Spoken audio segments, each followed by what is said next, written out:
Currently, we are getting ready for the talk show by one of the inspirational speakers. So please like and comment our YouTube channel, follow, share.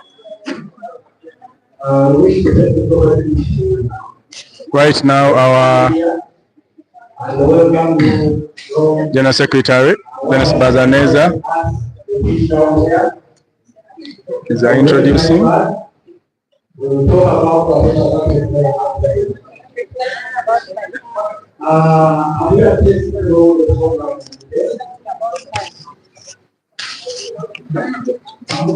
program is going to run like this. We're going to start with the Uganda anthem. After the Uganda anthem, we're going to have our Liverpool anthem.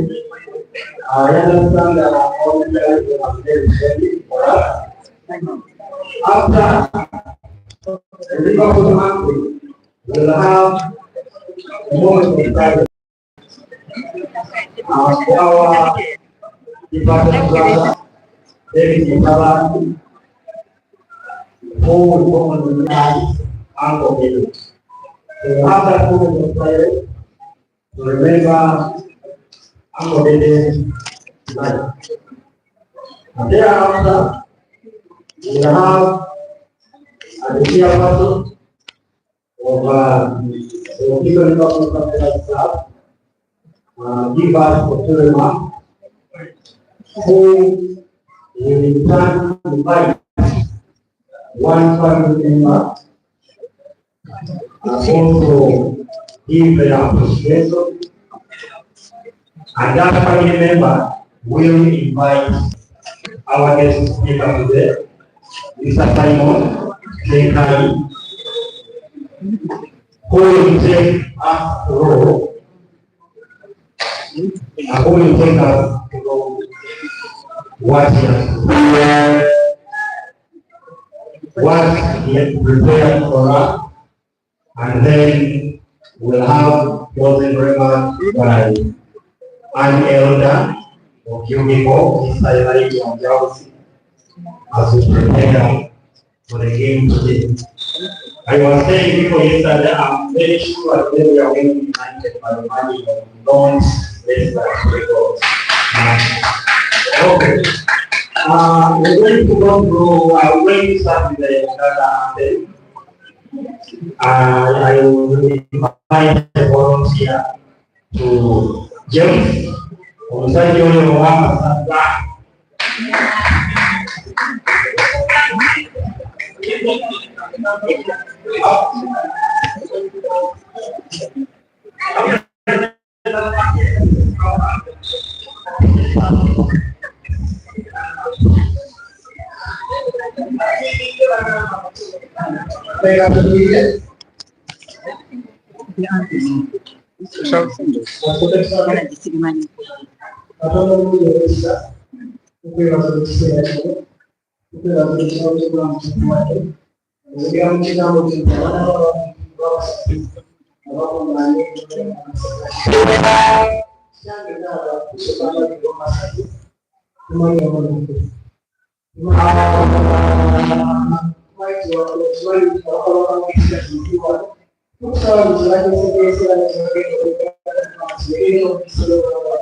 Liverpool anthem.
We're going to have a moment of silence for our late deceased brother, Derek Mtabazi. And right now, on the stage is our General Secretary. We shall go for 1, 2, 3.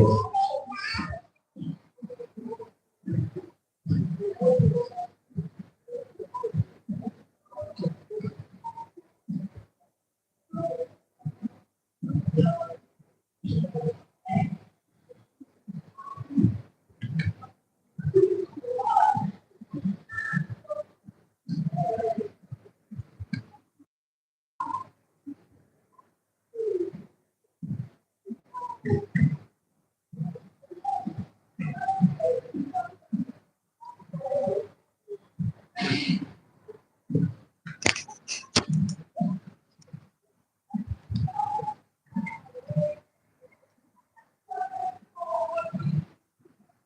his soul rest in peace. May his soul never walk alone. So I will take this opportunity to invite the chairperson of the official Liverpool Supporters Club, Mr. Mark Williams Edward Bonnier. He gives us something small and invites the family. Thank you very much.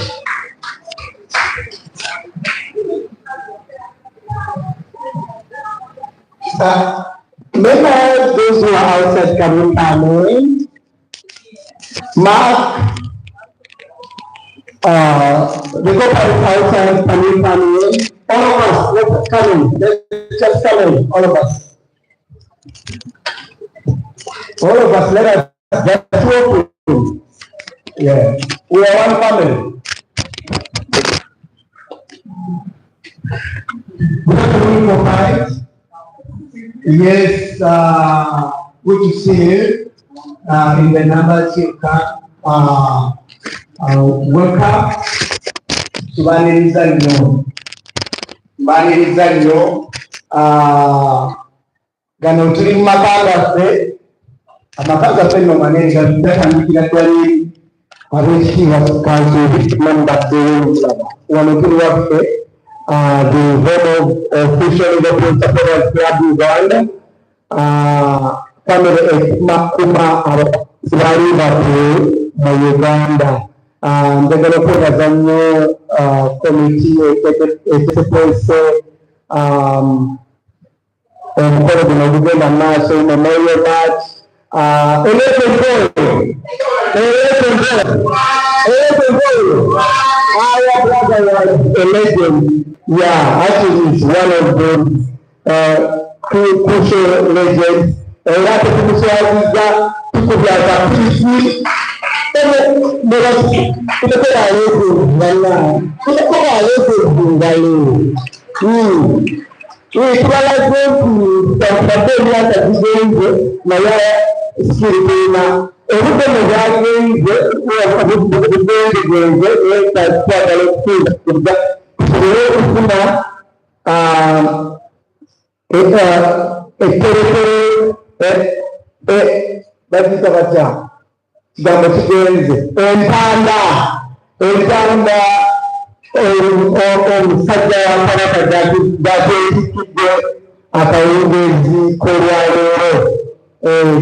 So we're going to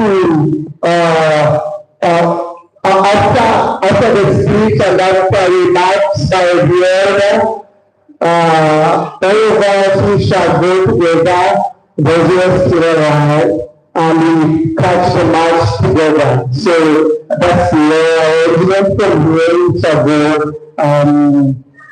to do a prayer, and then we catch the match together. At this moment, the government can you get the team that might be able to run away? Sitting at home, Maria, one way, the government to take it to the jail. Just run away. That's what I'm going to do. Can you run down? Can you run? Look to pay. I want to let me go.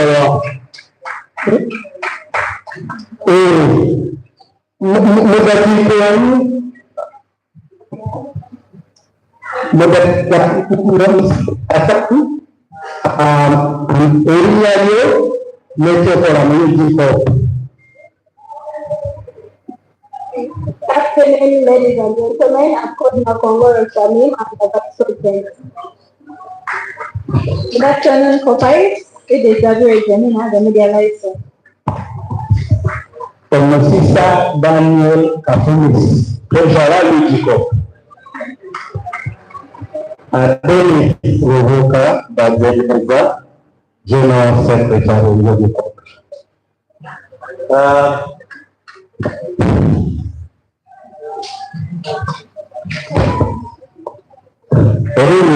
kene fiam kama pawewe team coach. Kiagala kuikomena izinga nabo disclaimer nabo ini jeninga simula gurana. Sukuji sukuya yerango ja. Nano goal season. Assalamualaikum.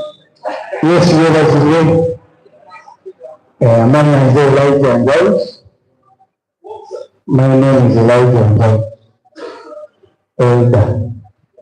Saya kamera. Ekimaro yang dapat leaders, yang vice, the facility. Lima tahun dia, yang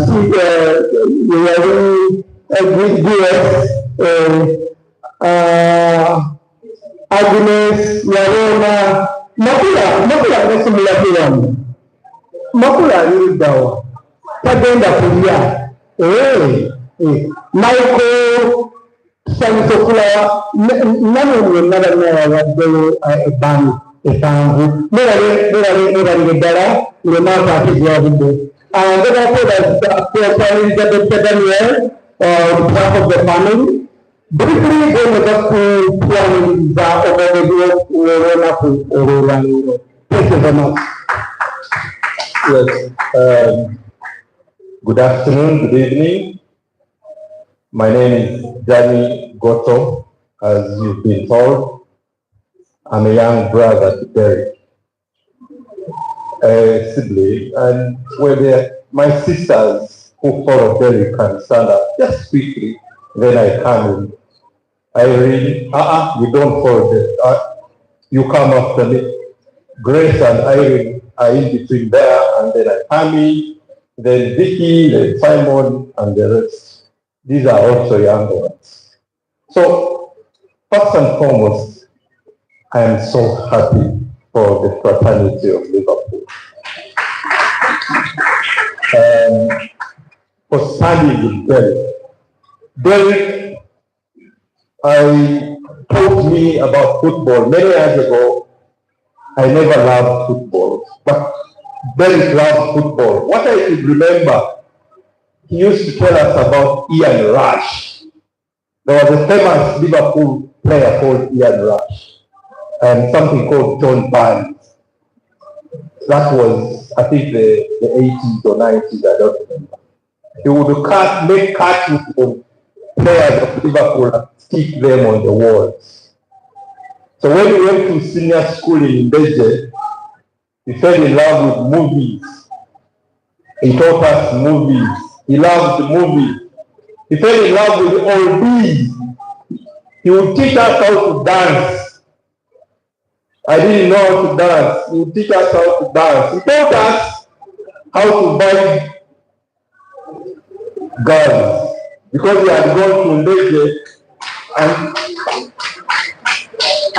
he had made friends, and when he came back he would teach us, this is how you talk to a girl, this is what it is.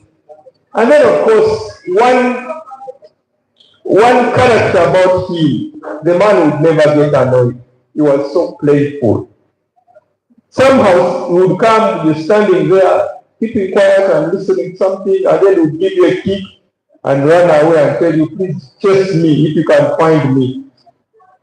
So Derek was an amazing guy. But as you're growing up, who is going to die earlier or faster than the other? And that Derek left us, and we are glad that he introduced us to a family of Liverpool.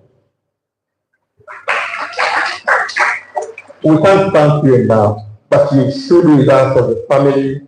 You've shown us that indeed you are not just supporters of an English club, but you are a big family that looks after your members.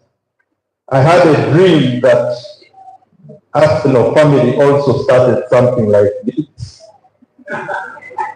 And in that dream, I woke up when we had won the trophy this year. So I hope it comes out true, and we celebrate the days of Derek, at least rejoicing that Arsenal is not second like last year. So that, having said that, I want to invite my young brother. This young man is more popular than I am, but there are a number of children in between there before he came. He's one of the youngest. So you can imagine this. Simon Ssekaanyi, please come and address the guy. That's what I mean. Thank you so much. Assalamu alaikum wa rahmatullahi wa barakatuh. God is good and all the time. We already observed the moment of silence in commemoration of the life of our big brother. So I won't repeat that. My name is Simon Ssekaanyi Presentation.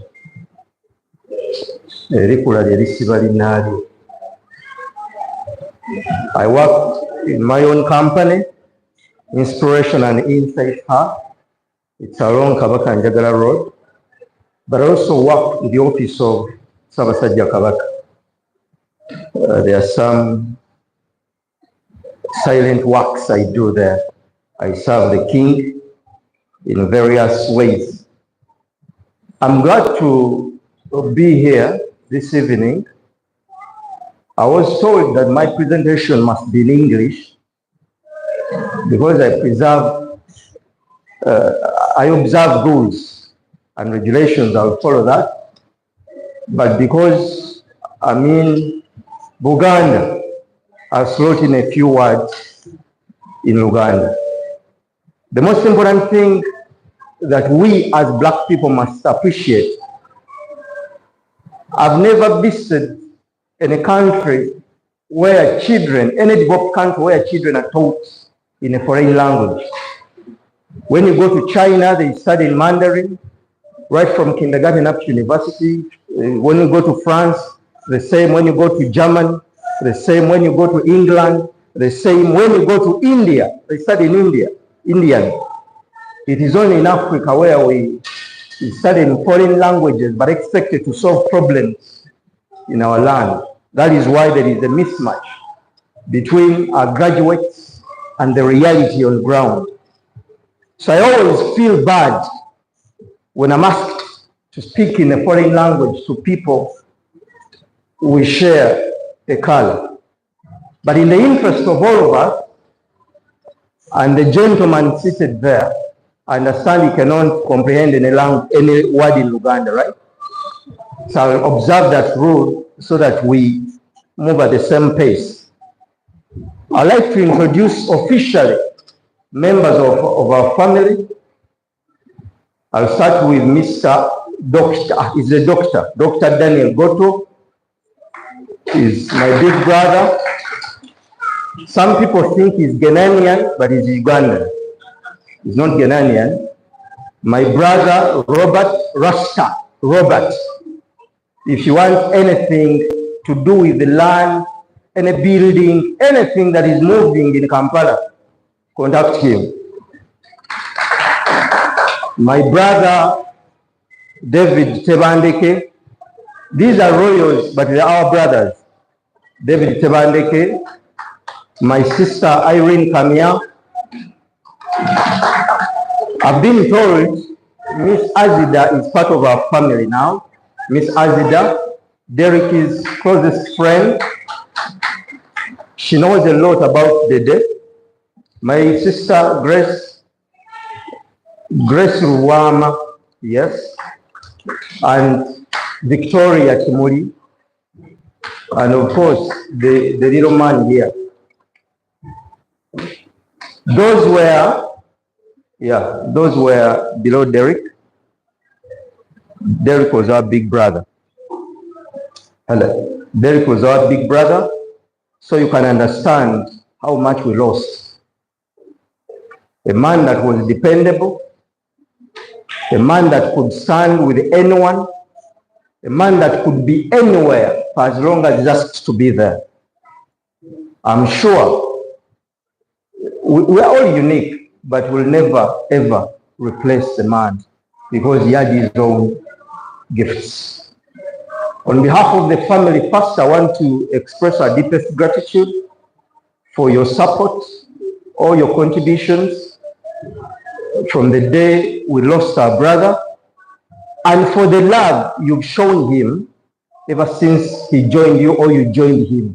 I'm sure he's part of the elders, so most of you joined him. So thank you so much for loving him, and thank you for organizing this gala and inviting us to speak to you as family members. When I was asked by the lady, Shamim, that please come and talk to us. So she asked, what can you talk about? I said, we already lost a brother. So I'll talk about life. Life in general. I didn't want to be specific so that I don't want it to look like it's a class. That's why I didn't come with anything. I just want us to share about life. They say in the end, it's not the years that count in your life, but the life in those years. No one in your ancestry will be interested to know how long you live, but all will be touched by your impact or the impact of your life in those years. 100 years from today, all of us here will be dead, including the young man. All of us here will be dead 100 years from today. That is right. We come and simply go like shadows. We get lost like shadows. The day was here the last time. Today is not here. But at the end of it all, we ask ourselves, have you lived? And what does it mean to live? We wake up every day, go to work. We run after money. We run after opportunities of life. Sometimes we hate each other. We fight others.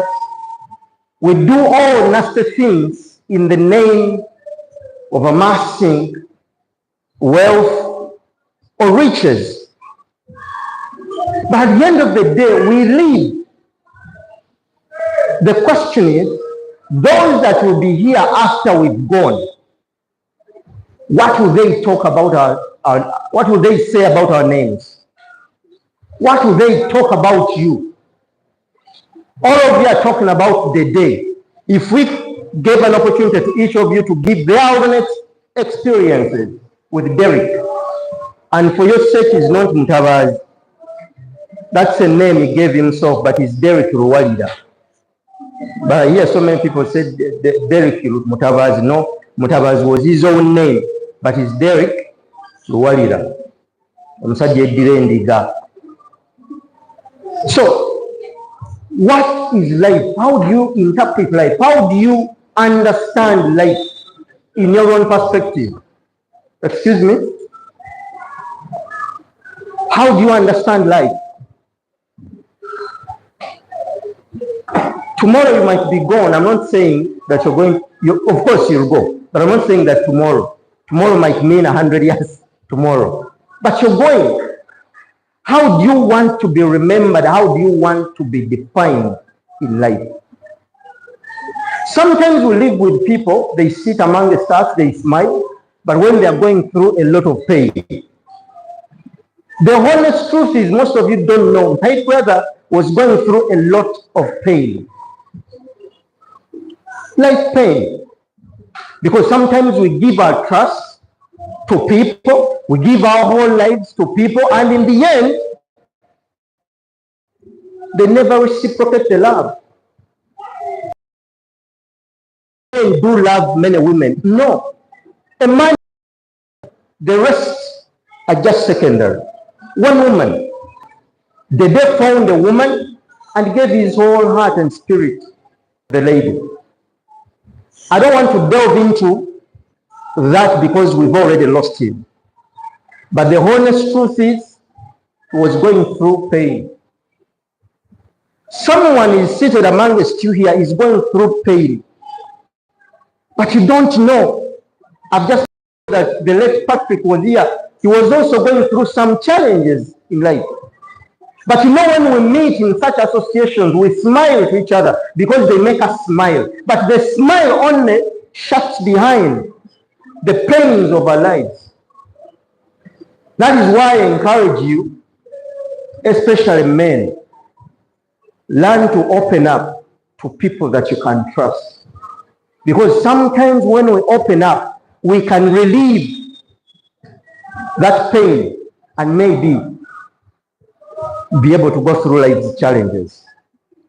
So I cannot smear some goodness in that he had pain, and you must know that he had pain. I don't know, it might be one of the causes of his untimely demise. Pain from home, pain from those that he loved most, that never reciprocated it, and he could not move on. So as a man, I dedicated two programs, my two most recent programs on radio, just to talk about the life of men. Men go through a lot of things, but society has not nurtured us to break before people, those that we lead. We cry from the inside. We keep our pain and preserve it from the inside. We never open up to share because society doesn't believe in a man that cries. Yet men are crying. I've seen men at workplace coming to office at 4 a.m. in the morning and leaving at midnight. They want to leave when people are sleeping. They want to go back when people are sleeping. But society wants them to stay together because they went to church. They have a ring. Men are dying, especially Christian men.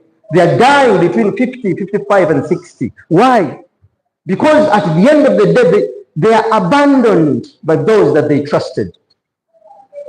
A lot of men are lonely amidst the presence of their families. They are lonely. And remember, time comes we give up our whole lives to these people. You don't know how to wash. You don't know how to clean for yourself. You don't know how to cook for yourself. You don't know where your clothes are. And the time comes when you're 55, you're 60, and you have to do it for yourself once again. That's what is killing men. They don't open up.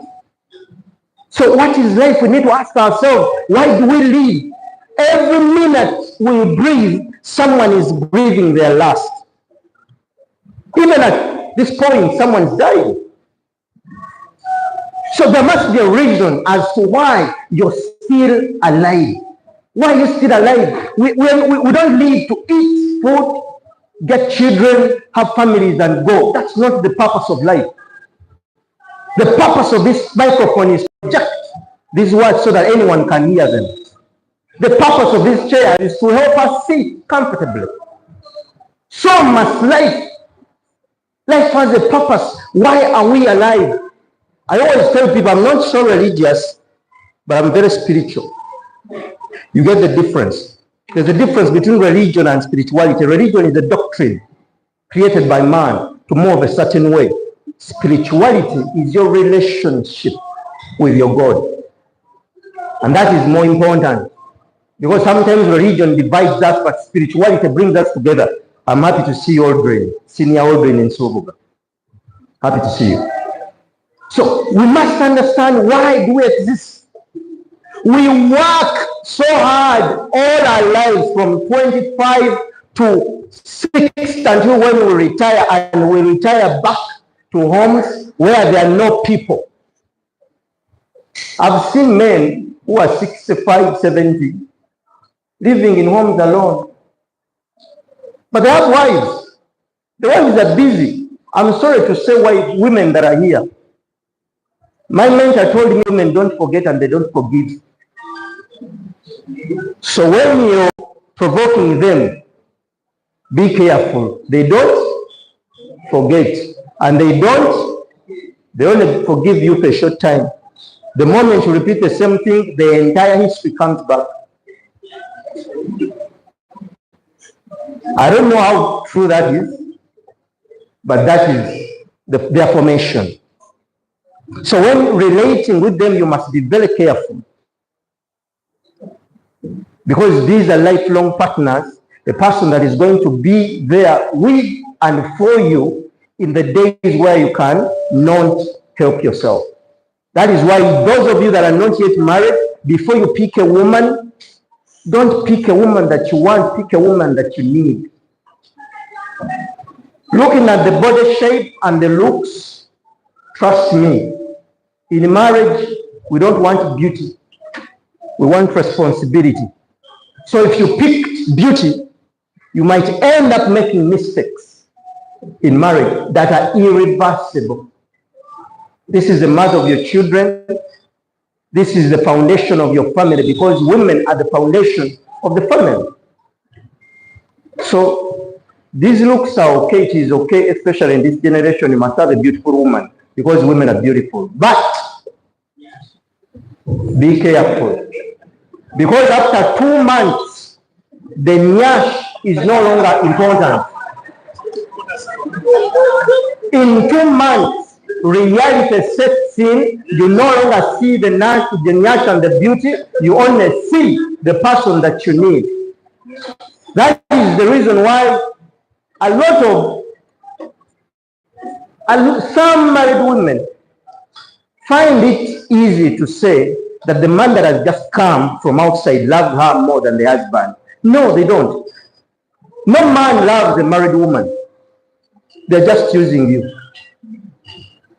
The moment you say you're no longer married, they run away. Men naturally fear responsibility and commitment. So the moment you begin to show responsibility and matters of commitment, you will not see him anymore. So cherish those men that have stood with you through thick and thin. Love those men. Especially you, Shamin. Love those men that have stood with you. When you get one, love those men. But what is life? I want to share 4 questions. I want us to reflect on these questions.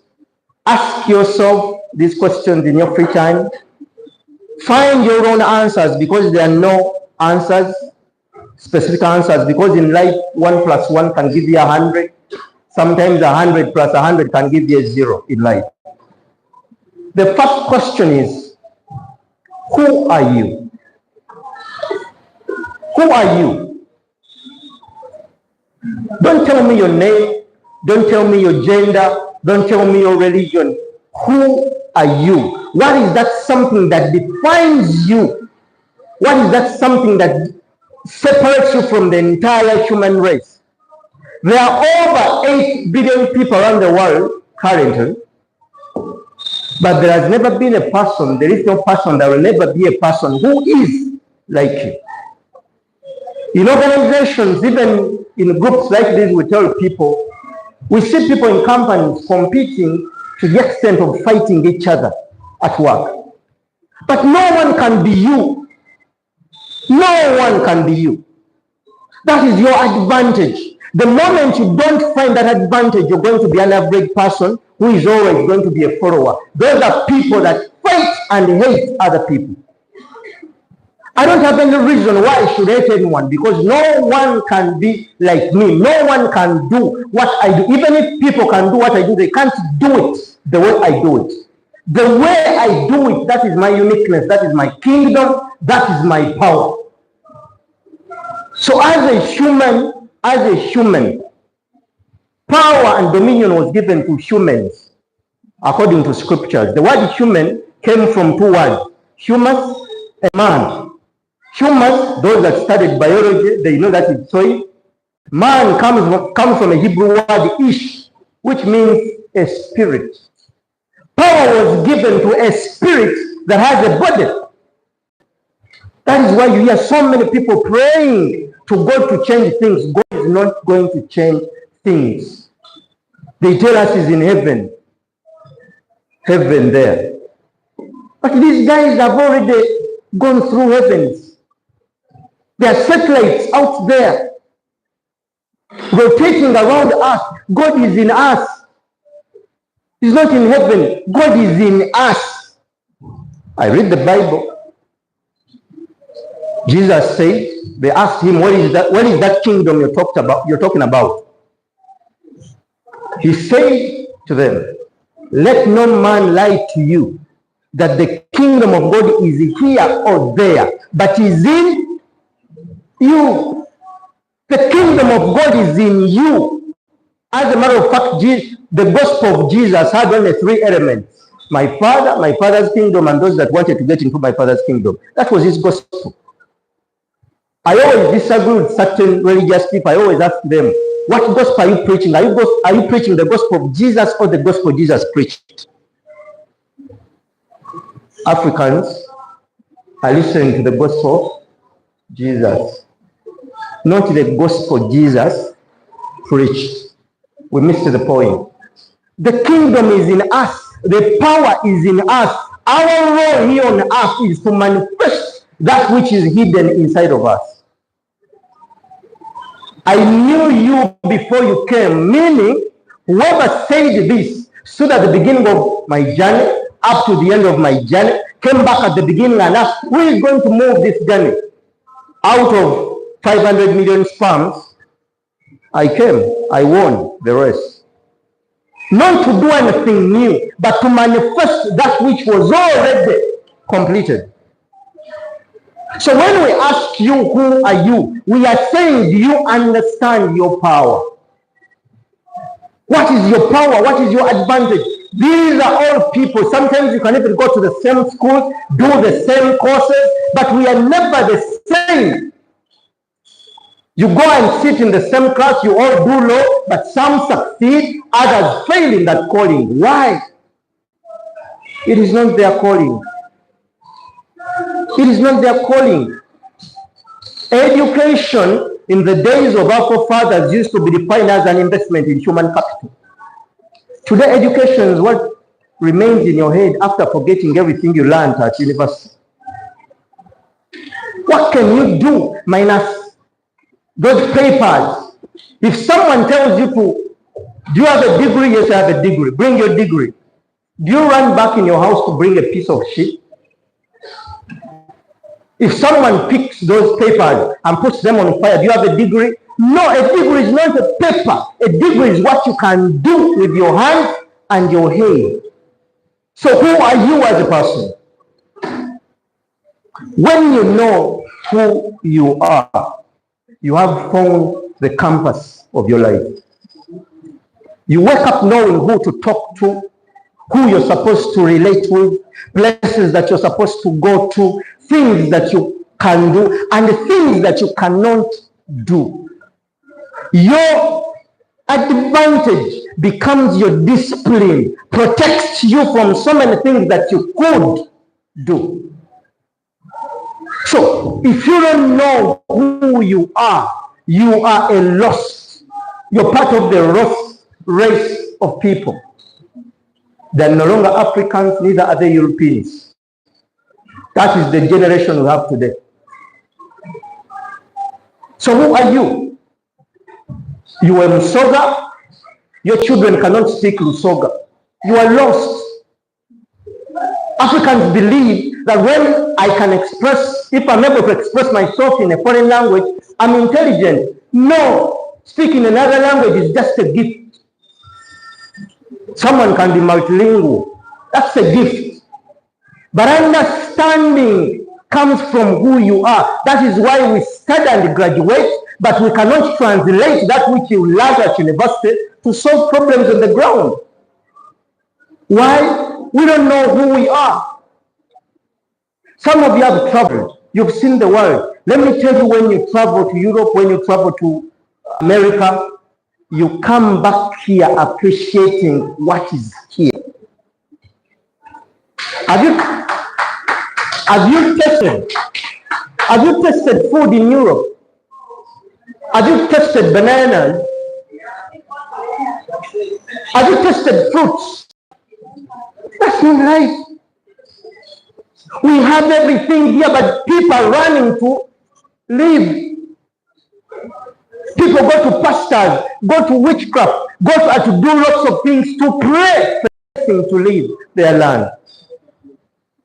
To go to a place they don't have connection, even with the nature. Yet all the blessings are here. Let me tell you, if there was an exchange today between the English people and the Ugandan people, and the English say, we're not touching anything that is in the United Kingdom. We are leaving it for you. We are just living with our clothes. And they come here and we go there.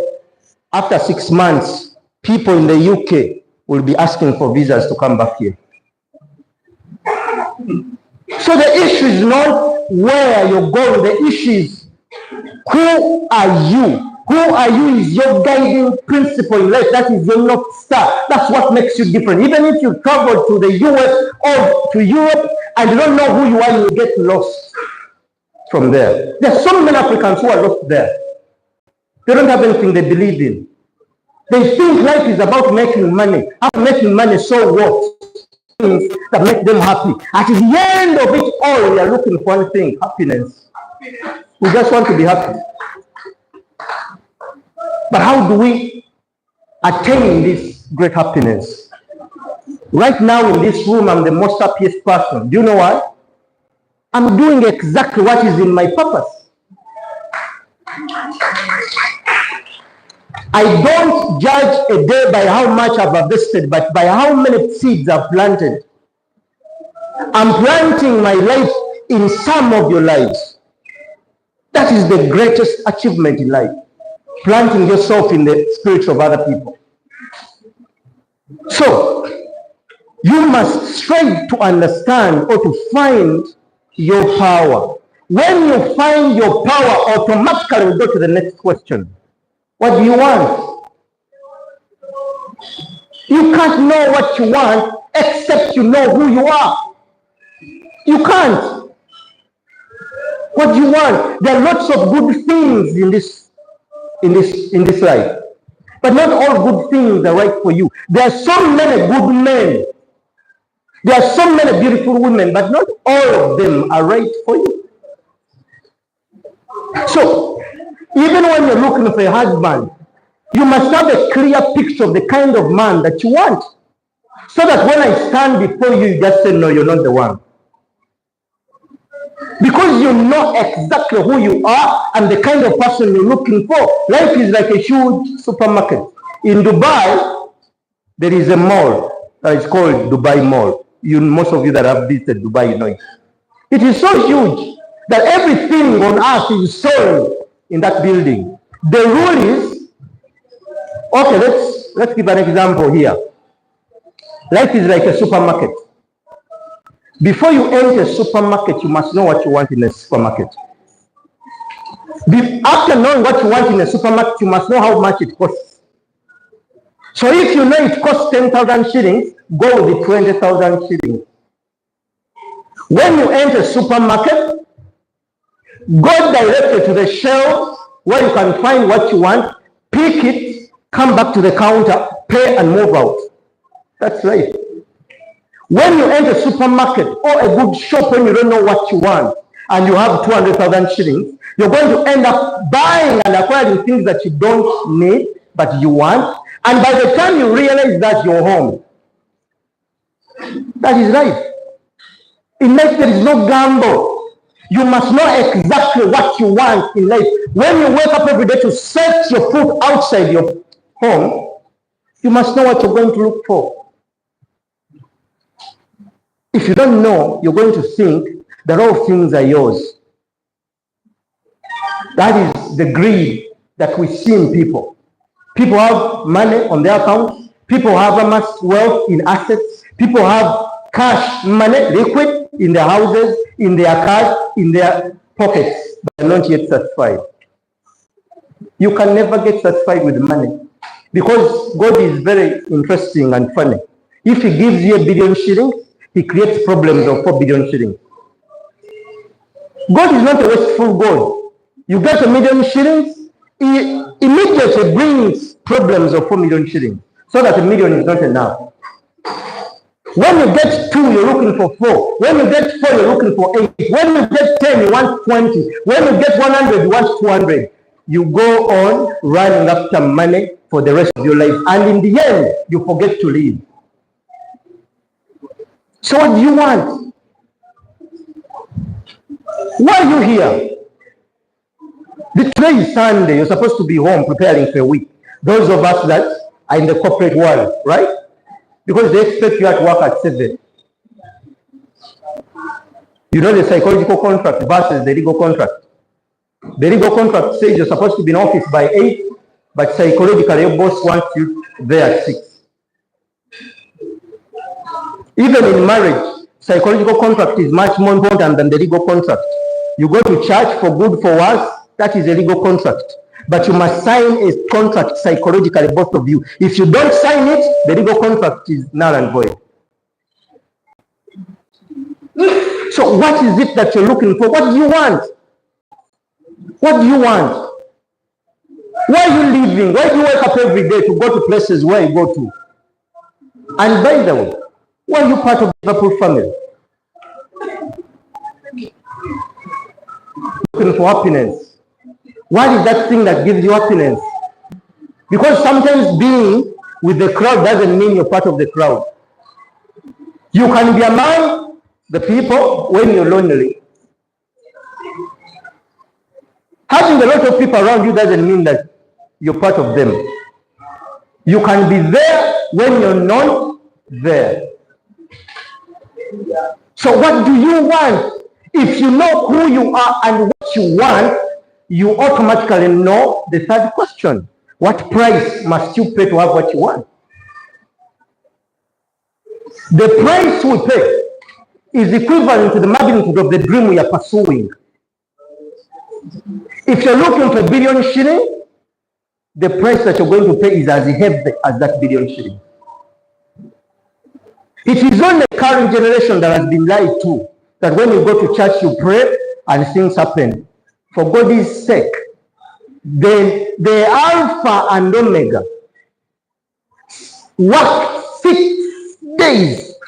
And in scriptures, when they say 6 days, 1 day is equivalent to 1,000 years of humans. 1,000 years of humans, that is 1 day of God. God didn't create earth and the heavens in 6 days. That's 6,000 years. Those of you that understand theology, 1 day is 1,000 years. So the Alpha and Omega worked 6,000 years creating the heavens and the earth, according to scriptures. You think you're going to say in the name of Jesus? Let me tell you, that guy carried his own cross, got all the beatings that he had to get, and was crucified on that cross. So you can't simply say in his name and you get it. No. After saying it and claiming it in his name, you must move out and carry its cross. For everything we get in life, there is a price to pay. It is only this generation that believes that I can get without giving. The number of people who want to get without giving every day is increasing at an increasing rate. People want free things. It has forced so many young girls to sleep with rich men just to get a car.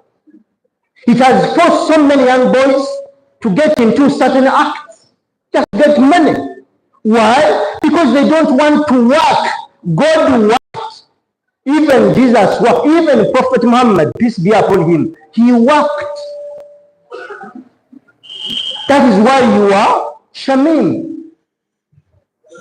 And by the way, don't believe that being a Christian, I had to be named Simon.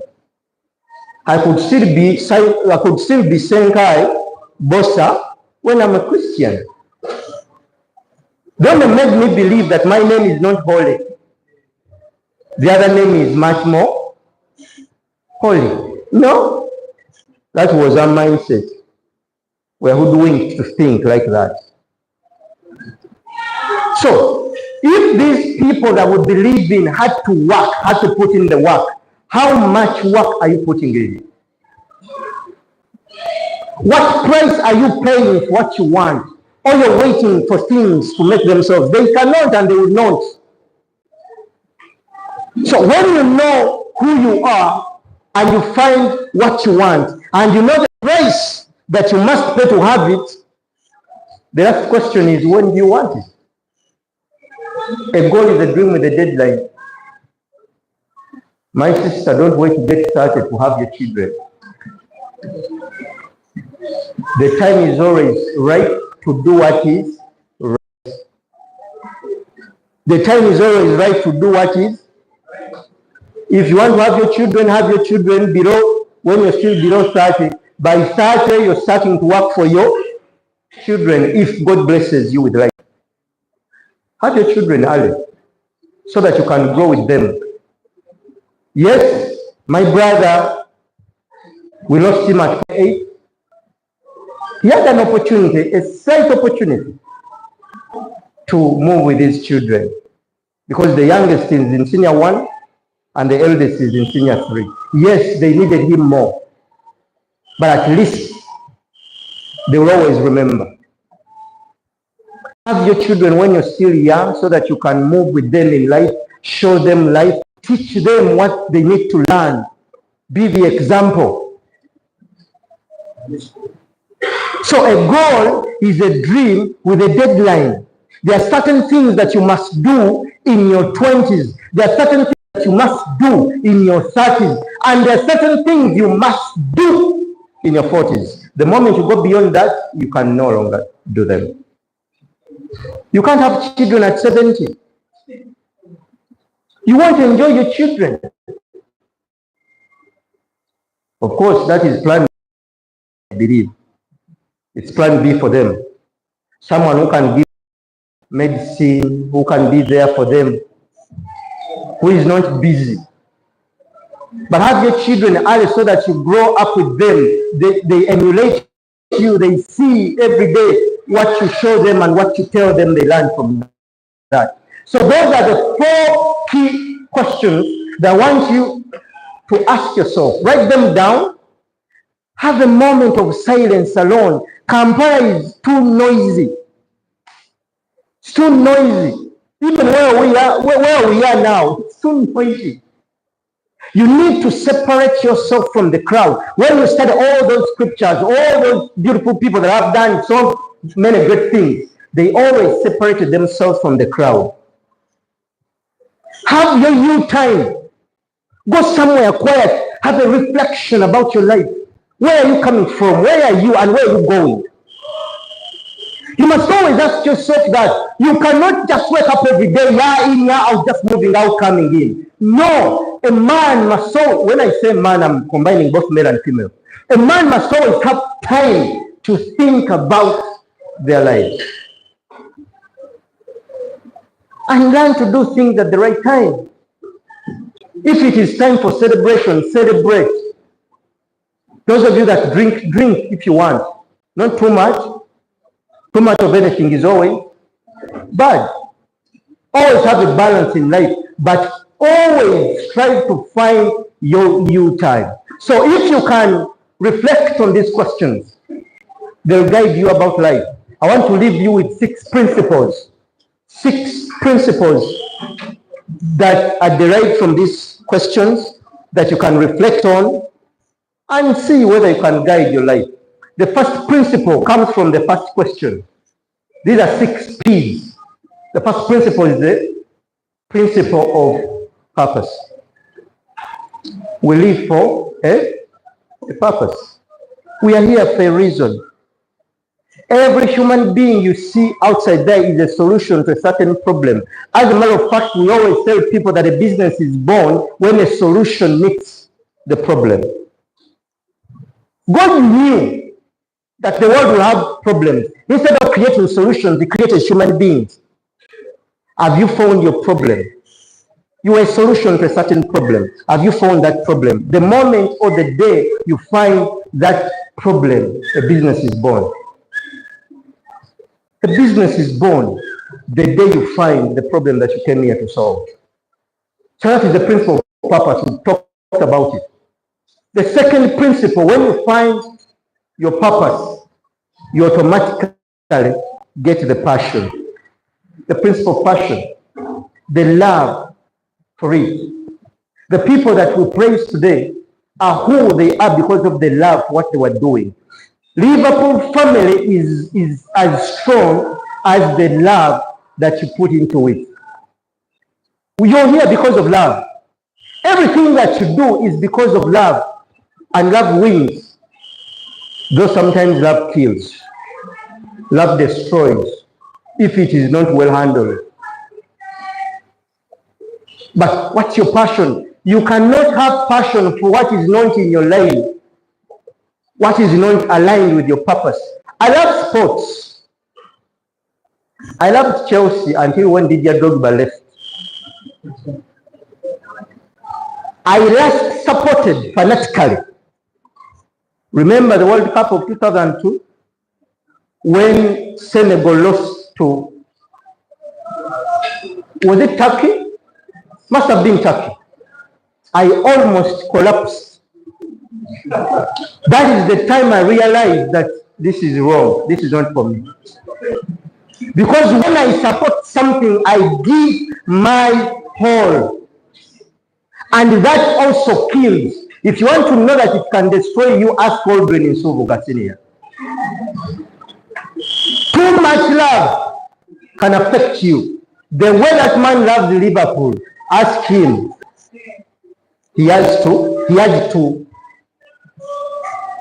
go slow. Not so? He had to go slow. That too much love can kill. But it is through that love that we create. Ideas are implemented through passion.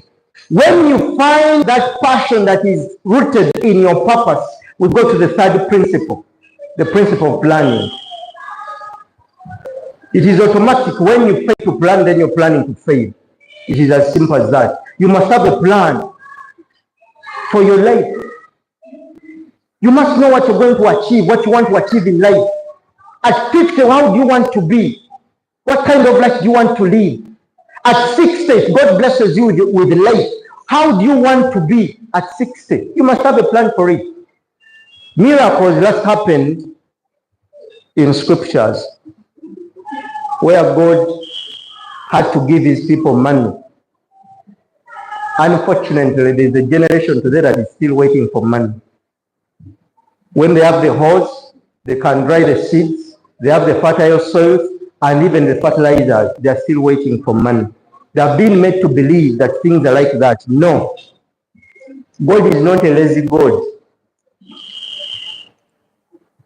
And sometimes people think when they cry, when they are praying, God is going to listen, to hear them more.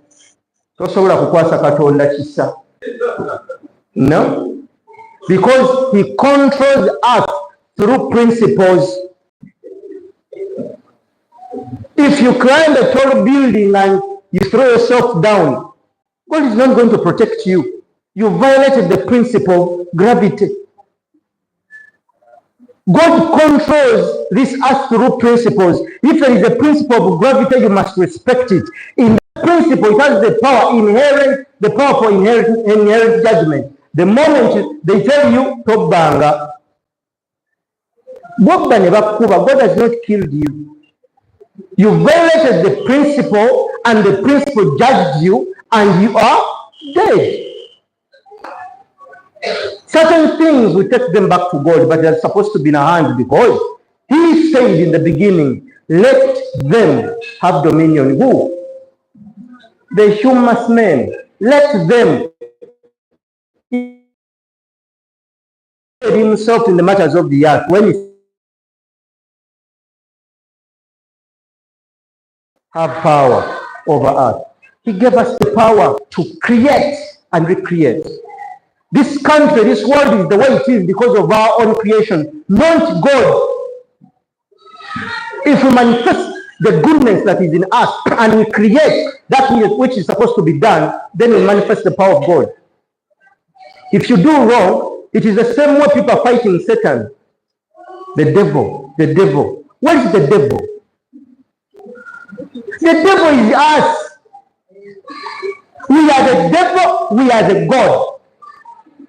When you manifest negativity, you are devil. When you manifest goodness, you are God. People are praying, fighting for something they've never seen, they've only created in their imagination. That is why the greatest prison today for many Africans is not these Luzira prisons. It is the prison of their heads, their mindset. Our people are in prisons. They have created, they have imagined things, they have put them there, and they are fighting these things every day. I see pastors asking people to pray and fight Satan. Let me tell you, you are Satan. If all of us could do good, we could not have any Satan to fight. If you work on your mindset and the power of your will, God doesn't interfere with man's will. That is one thing that God refuses to interfere with. You have the will to do good, you have the will to do bad. It is your choice. So you must have a plan. What's your plan for the next 10, 20 years? Okay, if you don't have a plan, at least have a picture. Define who you want to look like, who you want to be in those 10 years. That will force you to create a plan. How many of you have failed to reach this venue? How many of you failed to reach this venue? Do you stay here? Why were you able to reach here? You defined the destiny. You said, I'm going to Bugolobi. This is Fusion 1. Fast Sports Fusion. The moment you said you're going to Fast Sports Fusion, a way was created. The moment you know where you want to go, a way is created. So what is your plan? The plan comes after you understanding where you're going. You cannot have a plan, just have a plan for nothing. You first find out where you're going, then a plan is there. And let me tell you, if you're going to Entebbe and you're flying to Ghana, and you realize that in Kajansi they have cut off the road, do you not go to Entebbe? You give up? You change the route, but you don't change the destination. People with a plan, they cannot change the destination, but routes can always change. But you don't change the destiny. So when you have the plan, we go to the fourth principle. People. No man is an island. The next opportunity that you're praying for is going to come through a person, a stranger, anyone you don't know. So in life, you need people to succeed. You need people that can support you. You need people of like minds that can support you. You need people that can stand with you.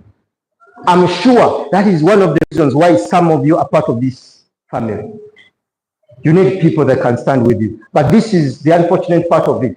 In life, you need to lose some people in order to be. You need to lose some people. All people are good, make no mistake, but not all people are right for you. You select. There are certain good people, she's good, he's good. When you find them, you say, hello, how are you? You move on. They are good, but they are not right for you. So as you strive to look for the right people in your life, strive to lose certain wrong people in your life. Your network determines your network. The richness of your network is your wealth in life. Your success will be determined by the number of people that you know, people that matter.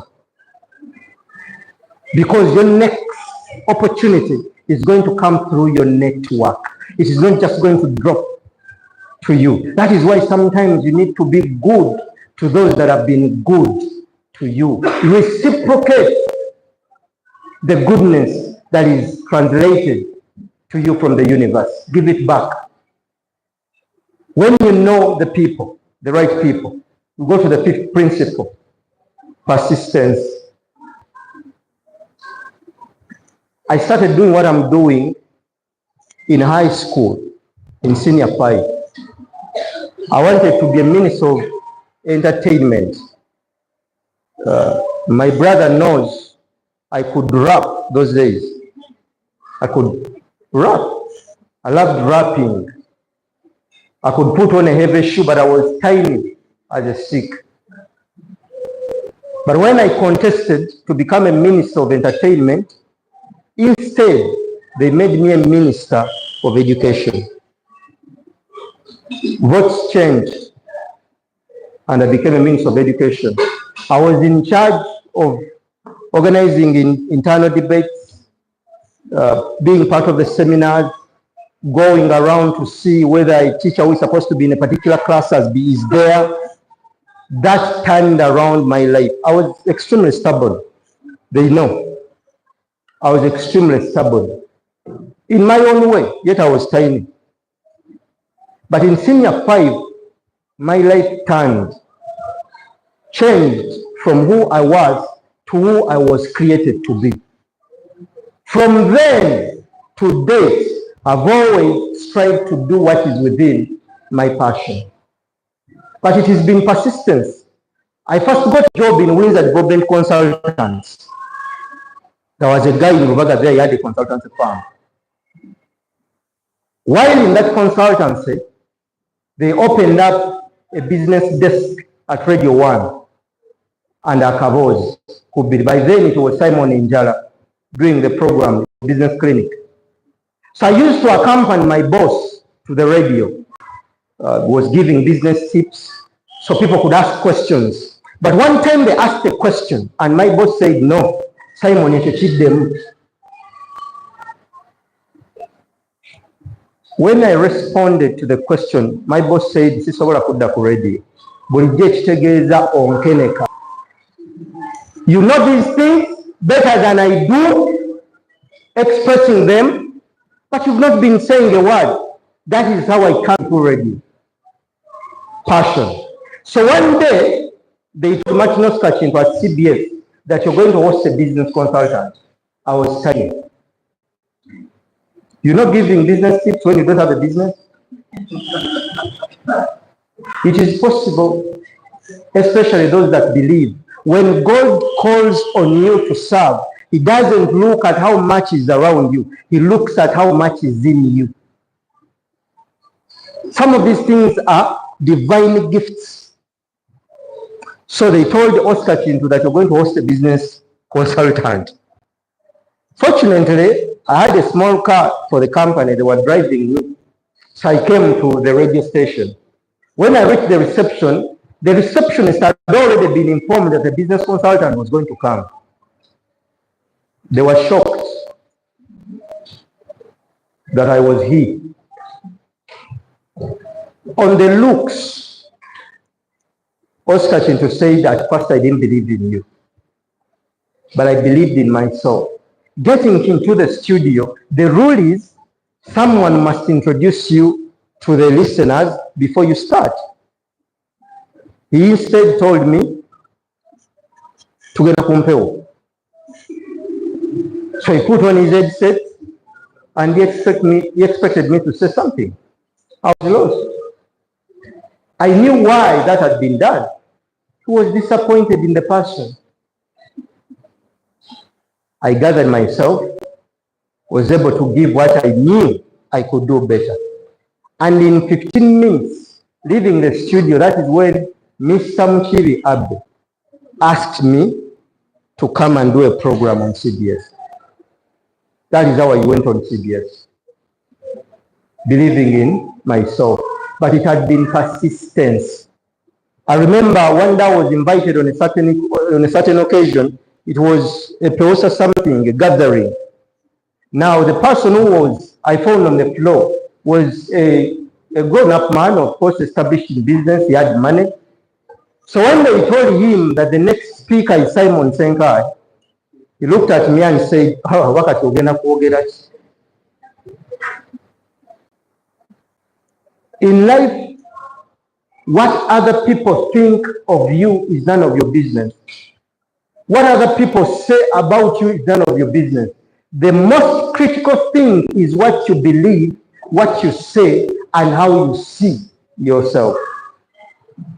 So you cannot be persistent unless that which you're persisting for is within your line of passion. What you're fighting for must be aligned to your passion. If not, obstacles along the way will hit you off the road and you move away a lot. But prayer has no mistake, let no success. Prayer has everything to do with the revelation. When we pray, the divine will reveals to us the path that we are supposed to walk. But this is a fact. God never walks for you. He can walk with you, but he will never walk for you. So prayer is like fuel that is given to us when we can no longer move. That is the connection between spirituality and us, because we are spiritual beings. Don't judge me by the size of my body. You don't know the size of my spirit. This body you lose, but the spirit will always be there. So we always have to be in commune or in constant communication with He who sent us in this body. And the only way we can do it is talking to Him through a certain process that people define as prayer. So pray for yourself. In your language, I don't pray in English. Sometimes when I try to pray in English, I don't feel it. I don't pray in English. Pray in your language to He who created you and whom you believe is with you. As a matter of fact, He is or she is there. I don't know whether it's a he or she, but that being is there. But I think he's a man or she is a man. So he's both. Yeah? And spirits have no gender. A spirit is a spirit. So reflect on these 6 principles. Find time with your spouse. Ask him, where are we going? He must be able to show you where you're going. And the moment he shows you where you're going, don't ask more questions. Because men were only given the power of vision. But the power of administration is with women. Abakazi bafuzi, abasajja bakulembeze. Get the difference. Omukazi mufuzi, omusajja, omukulembeze is the vision bearer. Omufuzi yakozesa resources eziriwo mutuuke ku vision. That power was given to women. That is why bw'oba n'omukyala nga kyeyeenyigiddemu mu kukuyamba mu birowoozo na support on how you can achieve that vision, obeera derailed on the way. Omukazi asinzibwa, omusajja agulumizibwa. You get the difference? Tewali wano omusajja atasinzanga ku mukazi. Wali? Ate onoobeera otya n'omukazi tosoose kufukamira. Ani atafukamirangako wano? So omukazi asibwa, omusajja n'agulumira, n'agulumizibwa omukazi. Mukitegedde? Kyova olaba nkyogedde mu Luganda, saagala abantu bakitegeere. So you must respect both your callings. Mubasinze, if you want success in your home, gulumiza bbaawo. Your man must be the first in everything. Gulumizani, kyokka ggwe sinza mukazi wo. Okusinza is not worshipping. Okusinza is a Luganda word that means okusukkulumya. Omusingisa abalala kwe kusinza. Omusinza abalala bonna. Okitegedde? If you want to get the best out of them, show them that. And mwe bwe balaze ekyo, reciprocate nga mugulumiza abasajja bammwe. Bwe mutakikole, you're going to have average families. I want to thank you so much for this evening. Strengthen each other, support each other genuinely. Learn to get into the lives of your friends, your colleagues, those that are to the extent that they can allow. But learn to relate with these people, what they are going through. Go back to your families and do the same. Mu family temujja kufaanana mwenna. You can't be the same. But each of you is gifted in their own right. Muteekwa okumanya nti ono kino kike, ono ansinga mu kino, ne mukwatagana instead of separating each other. Why? You can never compete because none of you can be the other. So tap into other people's resources. Do you know the word friendship or relationship? The meaning of the word relationship? That word has two words, relation and ship. A ship is a cargo carrier, and that cargo, those are valuables. To tap into the valuables of that ship, you must know how to relate with that ship. Each person here is a ship. It's a cargo carrier. They are carrying valuables. If you want to know how to tap into the valuables of that person, learn how to relate to those people. I thank you so much.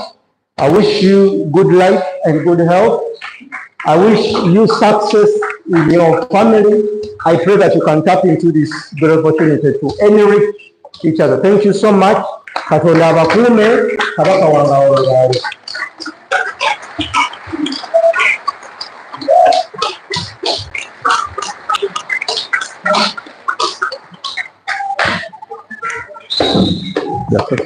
That is Mr. Simon, and he's done with his speech. And, before Mr. Simon goes back, any questions? Do we have a second microphone? Yeah. Questions you need to ask Mr. Simon, then he will respond to it. Sure. Any?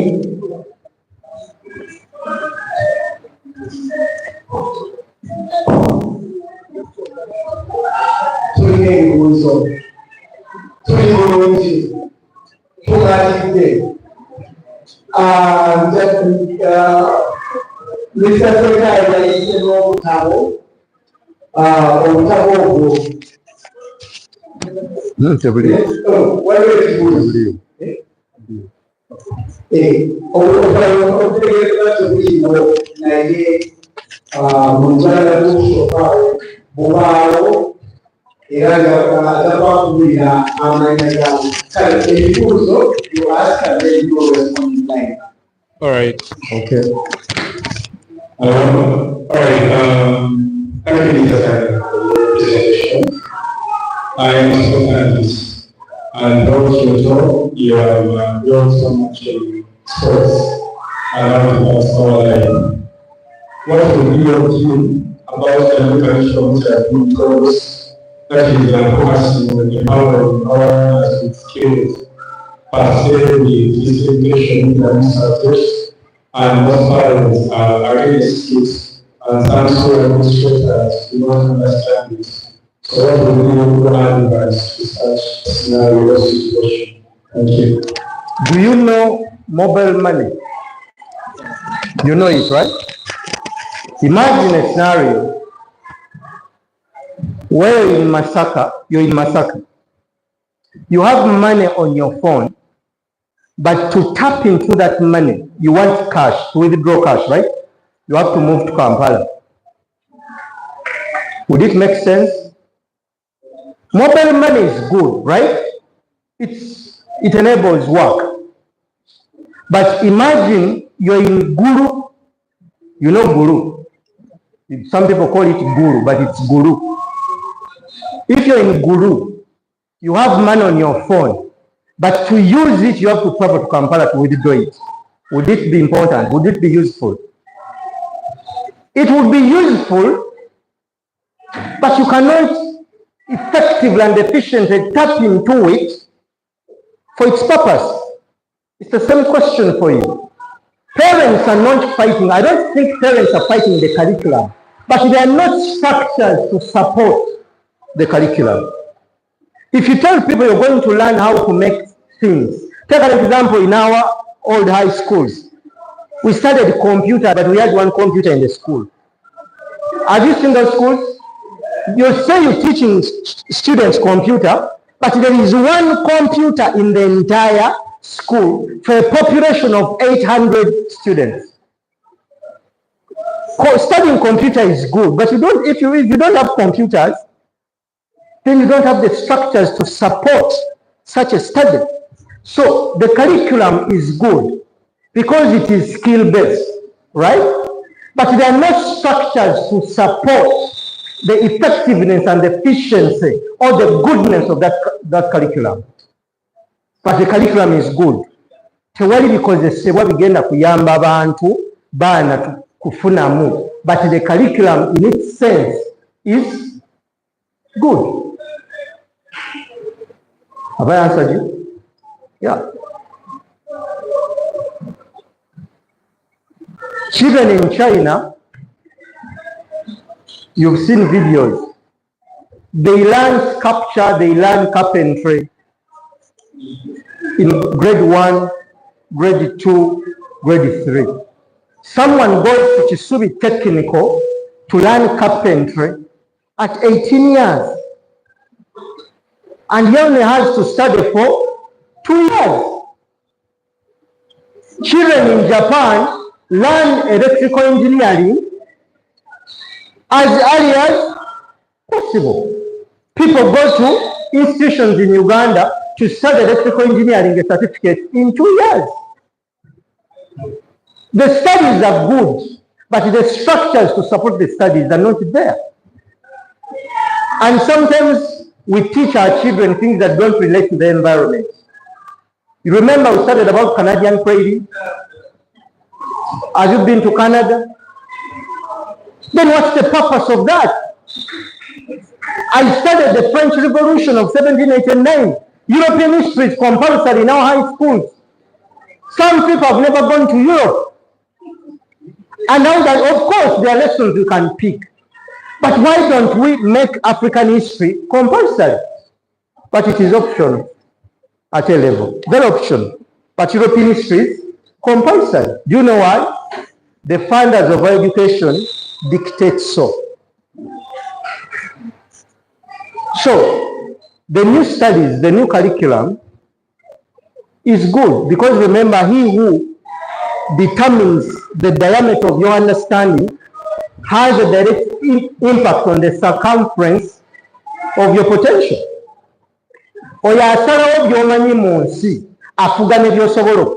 The English people that designed for us the curriculum know how far we can go and how much we can do. That is why they doubt you when you have a degree. When you go to Europe, you say I have a degree, they doubt you. Because they know what they gave you. They didn't design a curriculum to help us. They designed the curriculum to help their great-grandchildren. Why? To continue believing in them.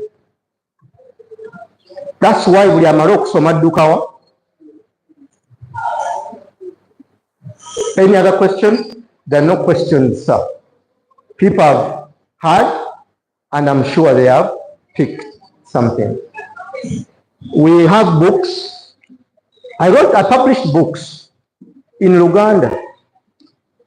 Amanyi g'obuntu, power of self, ne naawe osobola. You too can. Amanyi g'obuntu ne naawe osobola. Ebitabo ebyo nabikola mu Luganda for one reason. Kyangu nnyo omusoga okutranslatinga okujja mu Luganda okuzza mu Lusoga than okujja mu Luzungu okuzza. It is easy okutranslatinga okujja mu our languages okuzza mu our languages. Oluzungu tulwogera naye tetulumanyi. Kyova batwogera Luzungu si Lungereza. There's a difference between Oluzungu and Olungereza. Olungereza is for the English people, Oluzungu is for us. So I wrote in Luganda because the people that have made me who I am cannot express themselves in English. So I published a book for them. So the books are in Luganda, but I went ahead to produce audio for those that can hear or listen to Luganda but cannot speak.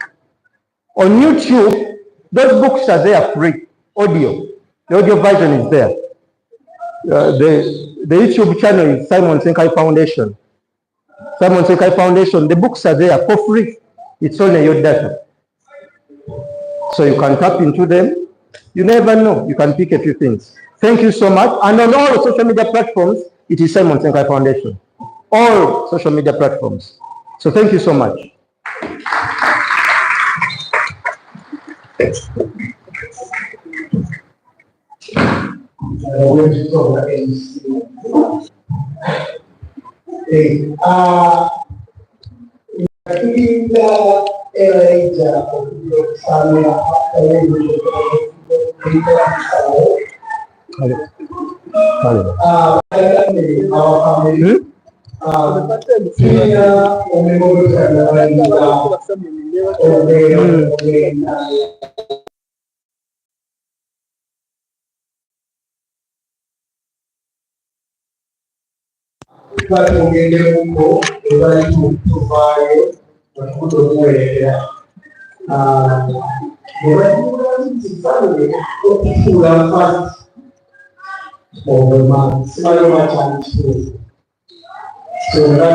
Yes, price was made.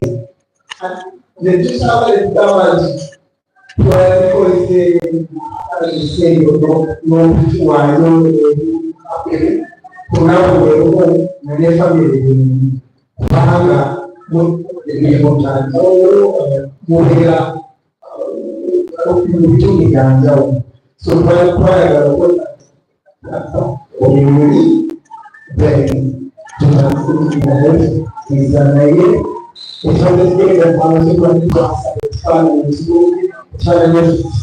Kenya, Nairobi, na wengi mojia itunate hapo expand translate shamini wengi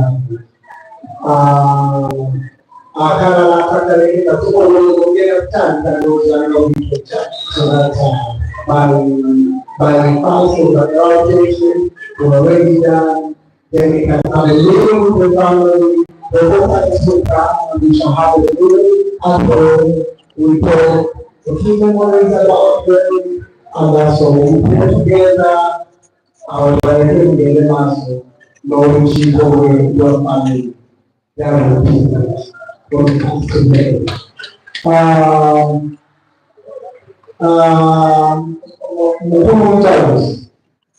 it is a story of where I will be. It's a story of Rita.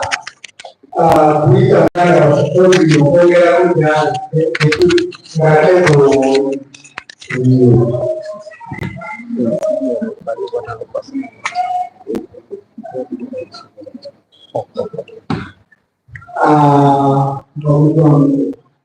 my name is team winning. So I think that is game. Near to the right, like one more. Near to the right, I'm afraid. Mobile Liverpool, but you say what? This is not Liverpool. So the representative of the group is Bunche. They can be the official of the club.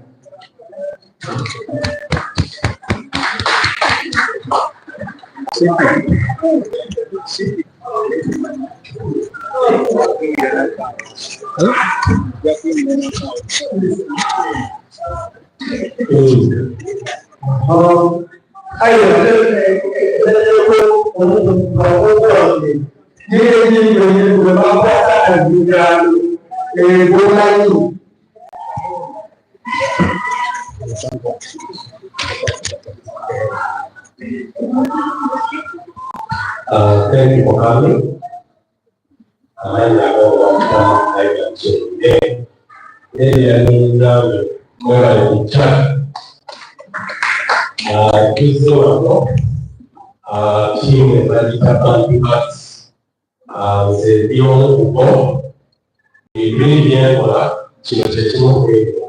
so I think in the group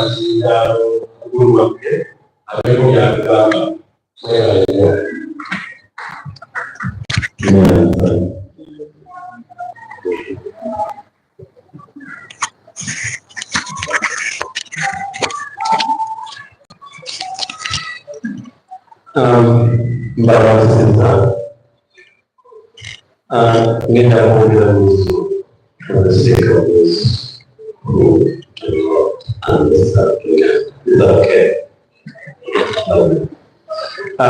Thank you very much. Liverpool, UG Corporate, UG Corporate, a single name. My name is Stephen Cassandra. I'm based in the UK, London, and I've got a big team here today who are, most of them are based in Uganda, and we're here for the reason to support the Liverpool, but at the same time, Liverpool to support us.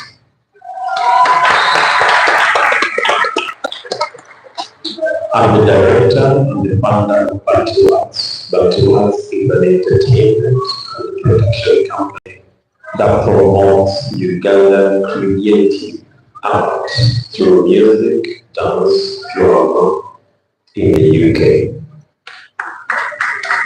Thank you. And we bring a production called the Adungu Musical at the Uganda National Culture Center, known as National Theatre. And this is the team. I'll just briefly say their names and what they do briefly. I've got Yvonne, she's in marketing. I've got Flavia, she's in sales. I've got Flavia, Yvonne, sorry. I was gonna get you. Yvonne, she's my admin here, Bantuas.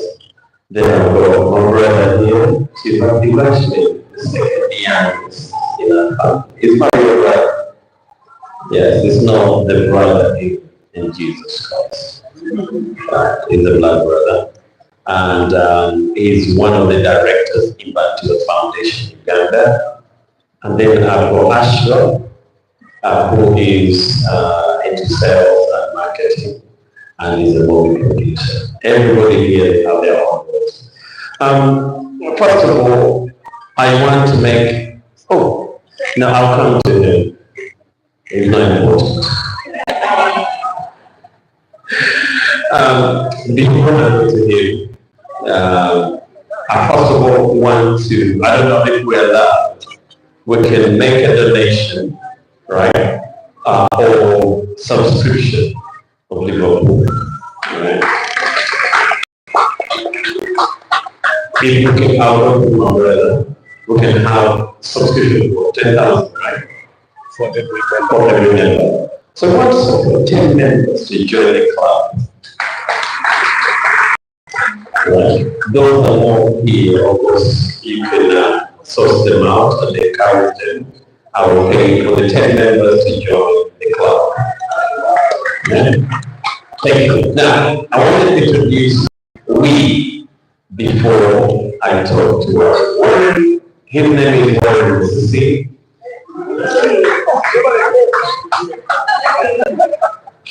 And he's from UK as well. It's his first time to come to Uganda.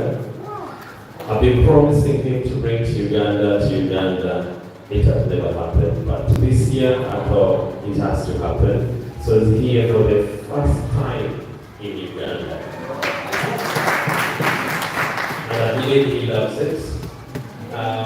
His job here is one of the main casts in the production called Hotel. He's one of the main